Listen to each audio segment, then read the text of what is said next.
সকালে তীব্র যানজট, দুপুরে স্বস্তি, বিকেলে ভোগান্তি, সন্ধ্যায় নির্জনতা।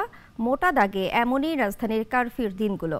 ৯ ঘন্টার শিথিল সময়ে কম যাত্রী নিয়ে রাজধানী ছেড়ে যাচ্ছে দূরপাল্লার বাস। এদিকে জনপ্রশাসন মন্ত্রী জানিয়েছেন, আগামী ৩ দিন অফিস চলবে সকাল ৯টা থেকে বিকাল ৩টা পর্যন্ত। আনোয়ার হোসেনের রিপোর্ট। চিরচেনা রাজধানী ফিরেছে তার স্বরূপে, যদিও মানুষের মাঝে আছে চাপা আতঙ্ক, আছে যানজটও।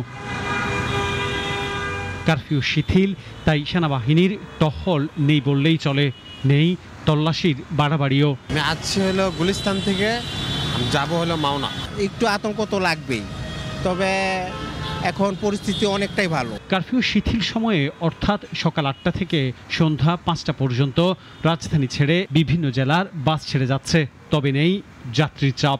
কারফিউ না থাকলে এই সময় ভালো যাত্রী থাকে, কিন্তু দেশের অবস্থা খুব খারাপ অবস্থা হতে এখন যাত্রী পেশা তেমন নাই। আর গাড়িতে সকালে ছাড়ি আমরা 10টা থেকে বিকেল 5টা পর্যন্ত ছাড়ি, এরপর গাড়ি বন্ধ হয়ে যায়।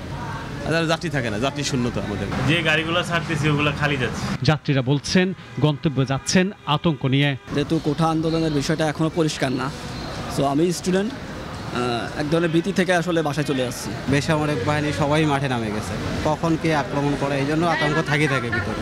বাস মালিকরা বলছেন লোকসানে পড়েছেন তারা, সন্ধ্যার পরও কারফিউ শিথিল করার দাবি তাদের। আনোয়ার হোসেন, নাগরিক, ঢাকা। ওয়ালটন ফ্রিজ কিনে অনেকের মতো আপনিও হয়ে যেতে পারেন মিলেনিয়াল। সেরা পণ্যের সেরা অফার।